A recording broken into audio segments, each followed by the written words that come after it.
인터넷 검색창에 도마를 치면 각양각색의 수많은 도마를 만나볼 수가 있습니다. 그중에서도 독특한 무늬를 가진 이 도마가 최근 소비자들 사이에서 폭발적인 인기를 끌고 있다고 하는데요. 하나의 예술작품을 보는 것 같은 이 특이한 도마를 만든다는 분을 찾아 경상북도 칠곡을 찾아간 제작진. 기계 소리가 요란한 공방 안으로 들어서자 신중하게 나무를 자르고 있는 한 남자. 혹시 이 사진 속 도마를 만드신 분이 맞나요? 네, 제가 만든 도마 맞습니다. 아, 이건 뭘로 만드시는 거예요? 네, 나무로 만든 겁니다. 아니, 나무는 어떻게 그런 문양을 만들 수 있어요? 나무 조각을 이어 붙여서 만든 도마를 엔드그레인 도마라고 하는데요. 제가 만들고 있으니까요. 어떻게 만드는지 한번 보여드리겠습니다. 엔드그레인 도마를 만들기 위해서는 나무를 자르고 깎고 붙이고 말리기를 여러 번 반복해줘야 하는데요.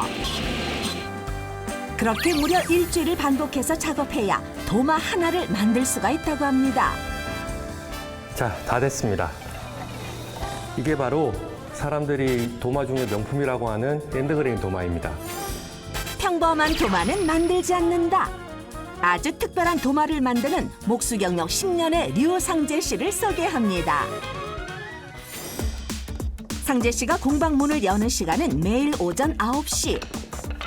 출근을 하면 제일 먼저 작업장 정리를 시작하는데요.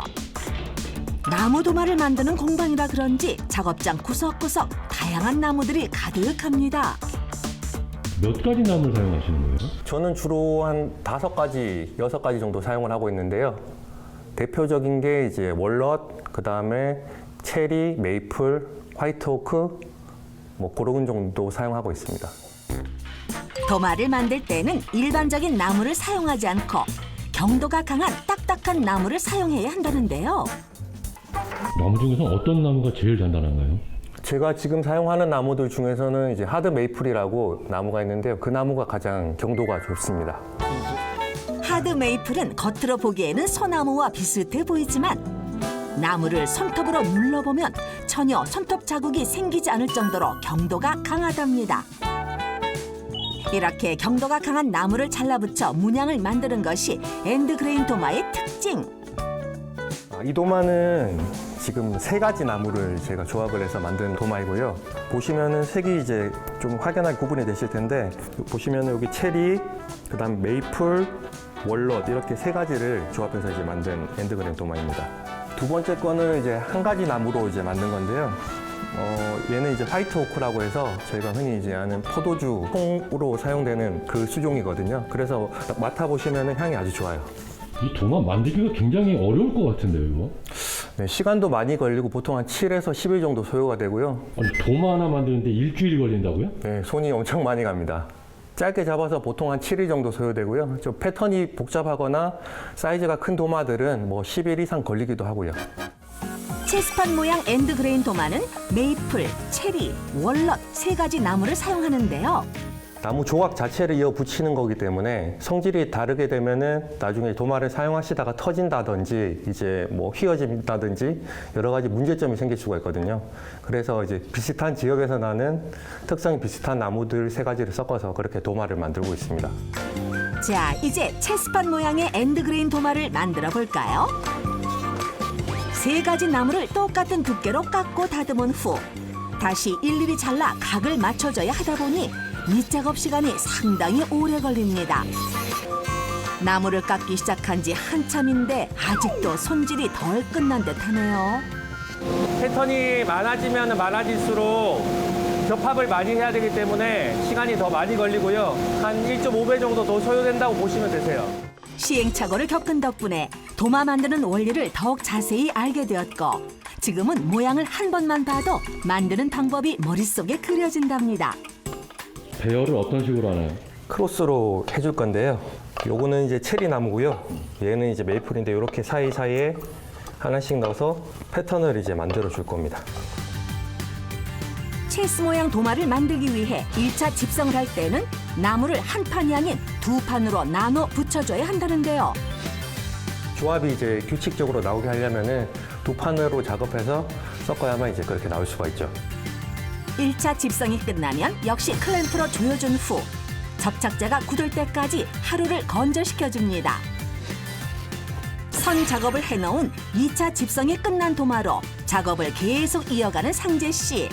이제 또 요 표면을 이제 평을 잡고 두께를 잡아줄 건데요. 이제 그리고 잘라서 2차 집성에 들어갑니다.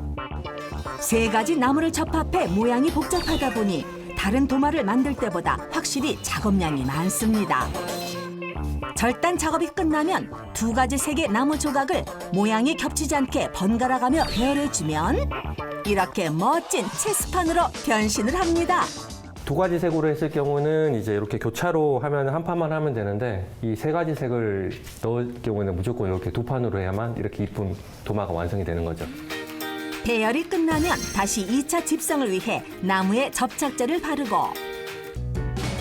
그런데 접착제를 이렇게나 많이 사용해도 괜찮은 거예요?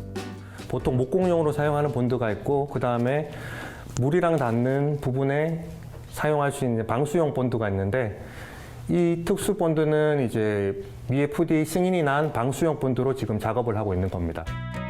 도마를 만들 때 사용하는 접착제는 미국 식품의약국의 안전 승인을 받은 제품이라는데요. 식품과 접촉은 하지만 식품에 섞이지는 않는 성분으로 쉽게 말해 식품을 포장하는 포장지와 같은 것으로 생각하면 된답니다. 그리고 2차 집성이 끝나면 다른 도마를 만들 때와 똑같이 표면을 다듬고 모서리를 잘라줍니다. 이렇게 해서 도마의 형태는 만들어졌지만 아직 끝이 아니라는 거. 가장 힘든 마지막 공정. 도마에 물을 뿌려가며 5번을 반복하는 물 연마 작업이 시작됩니다. 이 모든 과정을 그냥 지켜보는 것도 이렇게 힘든데 직접 하는 상재 씨는 얼마나 힘이 들까요? 그런데 연마 작업을 하다 말고 상재 씨가 집성을 마친 또 다른 도마를 꺼내옵니다. 이 도마는 뭐예요? 무늬가 굉장히 독특한데요? 이 도마는 그 3D 패턴 도마거든요. 4, 5일 전쯤에 제작 의뢰가 들어와서 이제 작업을 미리 해놓은 겁니다. 이거는 만만치 않았겠는데, 작업하는데? 네. 나무도 일단 뭐 3가지가 들어가기도 하는데 여기 보시면 이제 이렇게 다 각이 들어가 있어서 이 각을 맞추는 게 이제 엄청 힘들거든요. 몇 번 붙이실 거예요, 이거는? 이거는 기본적으로 이제 3차 집성. 네, 3차 집성까지 들어간 다음에 지금 이제 패턴이 완성이 된 겁니다. 미세한 오차라도 생기면 완벽한 모양이 나오지 않기 때문에 만들기가 굉장히 어렵답니다. 굉장히 멋있는데요, 진짜? 네, 지금도 이제 보면 입체감이 조금 느껴지잖아요. 저는 좀 우려스러운 게 매지가이처럼 보여서 약간 눈이 좀 어지러울 수 있거든요. 그래서 도마 칼질 하실 때 좀 조심하셔야 될 것 같아요. 자, 이제 마지막으로 3D 입체 도마도 5번에 걸친 물 연마 작업을 해주고 작업을 마무리합니다. 이렇게 해서 체스판 모양과 입체 모양 2가지 엔드그레인 도마의 연마 작업이 모두 끝났습니다. 이제 도마 만들기 작업의 마지막 공정, 오일 함침만 해주면 되는데요. 이제 오일 작업이 다 끝나면 이제 이런 무늬가 나오게 됩니다. 잠시 오일에 담갔을 뿐인데 도마의 무늬가 선명해졌습니다. 3D 입체 엔드그레인 도마도 오일 함침에 들어갑니다. 도마에 살며시 오일을 발라주자 진하게 무늬가 살아났는데요. 마치 도마 속의 네모난 조각들이 금방이라도 튀어나올 것처럼 생동감이 느껴집니다. 튀어나올 것 같은데요? 네, 약간 파도처럼 춤추는 거 같지 않습니까? 하루를 이제 또 작업을 하는 거예요? 네, 하루를 이제 오일 함침을 하고 또 건조에 또 하루나 이틀 정도 소요가 되는 거죠. 비록 그 과정은 힘이 들어도 멋진 도마가 완성되면 쌓인 피로가 말끔히 사라진다는 상재 씨. 그래서 목수일이 세상 무엇보다 좋답니다. LG 헬로비전